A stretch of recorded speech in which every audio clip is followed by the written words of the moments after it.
Huntsville, Alabama, where the space economy meets suburban affordability. And somehow the math actually works out in the buyer's favor. That's the territory Veronetta is covering today.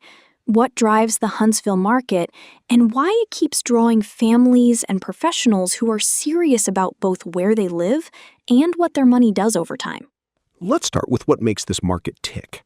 The core question here is whether Huntsville real estate actually delivers on both counts, lifestyle and financial return, or whether that combination is just good marketing copy. The Post frames it plainly from the start. Real estate decisions are rarely just financial decisions. For most buyers, especially families and working professionals, a home represents stability, lifestyle quality, and long-term security. So the argument isn't pick one or the other. The Post is saying those two things, living well and building equity, are pointing in the same direction here, which is not always true in a fast-growing market. The economic engine behind that claim is specific. Aerospace, defense, engineering, technology, advanced manufacturing. Huntsville's job base is deliberately diversified, and the Post makes the point that multi-sector economies hold up better when one industry softens. Job-driven migration is the mechanism. When employment stays strong, people keep moving in, and sustained housing demand is what keeps values from stagnating.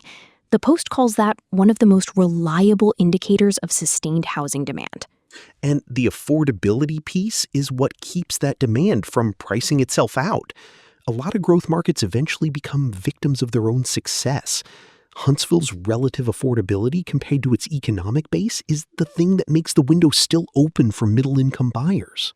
For families specifically, the Post points to schools, healthcare, infrastructure investment, and neighborhood stability as the livability factors that also happen to protect long-term value. Communities with strong amenities retain buyers, which supports prices.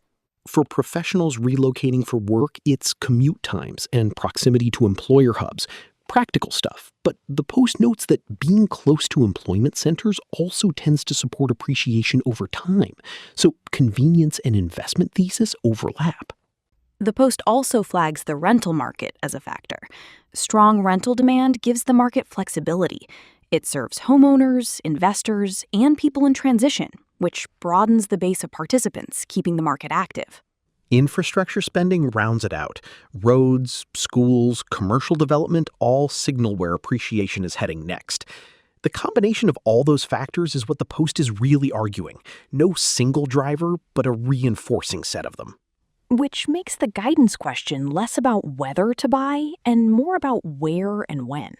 Stability, affordability, and a diversified economy. That's a harder combination to find than it sounds. And for buyers weighing both lifestyle and long-term return, understanding which factors actually move markets is where the real work starts.